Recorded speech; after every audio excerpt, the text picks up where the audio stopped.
bertemu kembali. Seterusnya kita ke Sarawak. Antara tumpuan berita dari Bumi Kenyalang, Hospital Sri Aman II kini beroperasi secara berperingkat. Perinciannya kita bersama Buma Win di sana.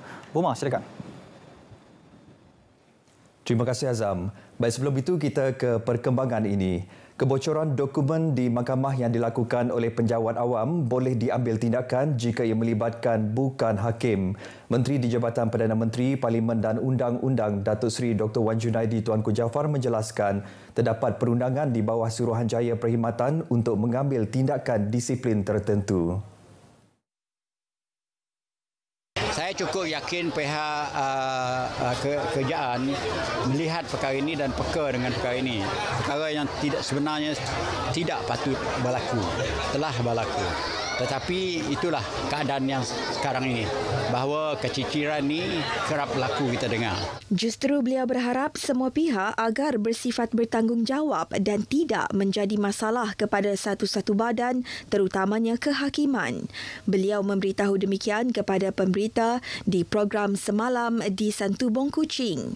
Program melibatkan lawatan 13 penuntut dari Universiti Bahasa Asing Tokyo ke Sarawak selama 5 hari untuk memahami bahasa dan budaya masyarakat berbahasa Malaysia bersama penduduk di kampung tersebut. Terdahulu dalam ucapan program tersebut, Datuk Seri Dr. Wan Junaidi mengingatkan tentang kepentingan mempelajari bahasa asing utama dunia seperti bahasa Inggeris dan Mandarin. Beliau turut memuji langkah kerajaan negeri yang menggunakan bahasa Inggeris dalam urusan pentadbiran negeri yang secara langsung memudahkan pengenalan Sarawak kepada dunia. Saudara, penantian hampir 7 tahun penduduk di bahagian Sri Aman untuk menikmati kemudahan kesihatan yang lebih baik dan selesa akhirnya tercapai. Hospital Sri Aman II kini telah beroperasi secara berperingkat bermula Khamis lepas 1 September. Baik, ikuti laporan yang disediakan Rosita Ampung.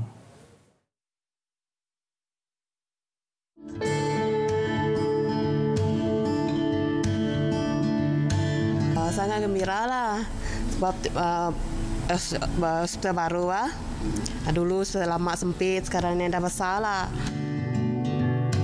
Gagal laban bisa diberi perintah hospital baru. Udah lama kita di hospital lama dia. Terletak di Jalan Bayu atau berhampiran Kompleks Kerajaan Persekutuan Kejatau, Hospital Sri Aman II siap sepenuhnya pada Julai lalu dengan nilai kontrak RM182.2 juta. Pelaksanaannya mengambil masa selama 6 tahun 7 bulan dengan tarikh pemilikan tapak pada Oktober 2015. Pengoperasian hospital ini yang mempunyai 108 katil dijangka mampu mengurangkan kes rujukan ke Hospital Umum Sarawak selain bakal berfungsi sebagai hospital kluster bagi kawasan Tenggara Sarawak. Kluster Sarawak Tenggara merangkumi Hospital Sri Aman dan juga Hospital Betong. Jadi dengan adanya fasiliti yang baru, fasiliti kebakaran yang lebih banyak di Hospital Sri Aman, kita harap pesakit-pesakit dari Hospital Betong juga tidak perlu direfer, tidak perlu dirujuk ke Hospital Umum Sarawak maupun ke Hospital Serikit dan Sibu. Fasa pertama pengoperasiannya melibatkan pembukaan Jabatan Kecemasan dan Trauma, klinik bakar, farmasi, patologi, radiologi, wad pesakit dalam dan beberapa unit lagi. Sangat bersih dan cantik dan selesa lah untuk pesakit dan untuk orang-orang yang datang berubat sini. Staf pun mesra dengan pesakit and then bagi ubat pun sungguh cepat. First time masuk hospital tu, alhamdulillah semua lengkap, semua bagus. Ruangnya pun besar. Untuk hospital lamaknya sempit sikit. Kurang selesa jugalah nak bergerak. Fasa kedua pula dijadual pada 15 September ini, antaranya melibatkan pembukaan wad bersalin, wad kebidanan dan sakit puan serta Dewan Bedah, disusuli fasa ketiga pada tarikh yang akan ditetapkan kemudian. Sekiranya kita nak pastikan beroperasi sepenuhnya dengan semua kelengkapan CT scan, hemodialisis, endoskopi, itu kemungkinan besar pada tahun hadapan lah. Belum pada tahun ini kerana mesin-mesin tersebut memerlukan satu tempoh masa untuk sampai ke sini dari pihak pembekal. Perpindahan memang kita akan dapat selesaikan sebelum tahun hadapan lah. Cuma hemodialisis tu memang masih akan beroperasi di hospital lama sementara menunggu mesin-mesin baru sampai. Hospital Sri Aman 2 ini juga akan mempunyai tambahan 4 kepakaran iaitu pembedahan am, ortopedik atau pakar sakit tulang, pakar bius dan radiologi. 4 kepakaran sedia ada adalah perubatan am, psikiatri, kebidanan dan sakit puan serta pakar kanak-kanak. Bertugas di hospital dengan serba-serbi kelengkapan adalah baharu dan terkini menjadi pembakar semangat kepada petugas untuk terus memberi perkhidmatan terbaik kepada lebih 100,000 penduduk bahagian Sri Aman. So dibanding dengan hospital lama ETD, apabila pindah sini banyak perbezaan lah, banyak perbezaan, kemudahan, fasiliti lebih banyak lagi lah, lebih banyak daripada yang lama. InsyaAllah kita akan berusaha dengan lebih baik lagi dengan adanya kepakaran, dengan adanya mesin-mesin yang membantu kita untuk menjalankan tugas kita dengan lebih efisien, lebih cepat dan teratur lagi, insyaAllah. Ya, memang sangat gembira sebab kemudahan dekat sini semuanya lengkap. Jadi memang gembira lah. Memang selama ini memang ditunggu-tunggu untuk berpindah ke hospital baru. Much better, a lot of improvements. The equipment wise, all very well equipped. Oxygen wall, we no longer using the oxygen tank, and the space for the patient between each patient is more space to do the nursing care. Untuk kita nak deliver servis yang baik, kita perlu ada ruang yang sesuai. So bagi saya hospital lama tu memang sudah tidak sesuai lah untuk zaman ini. Lepas tu population pesakit kita pun makin bertambah. Masyarakat di Sri Aman tentu sekali meletakkan harapan yang begitu tinggi agar Hospital Sri Aman 2 ini dapat menyediakan perkhidmatan perubatan serta kesihatan yang cekap dan juga berkesan.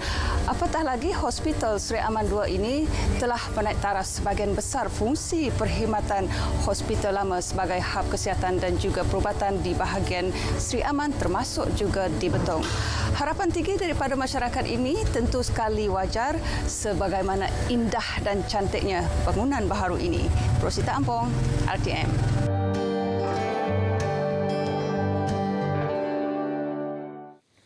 Baik, Lawas bakal mengeluarkan produk keju berasaskan susu kerbau yang pertama di Sarawak. Timbalan Menteri Pengangkutan, Datuk Henry Sumagong merangkap ahli Parlimen Lawas berkata stesen kerbau Meragang di Lawas akan dijadikan sebagai pusat pemprosesan keju kerbau. Satu syarikat masuk di Meragang Kerbau, tempat kerbau itu, dia akan buka kilang untuk menjadikan susu kerbau jadi cheese.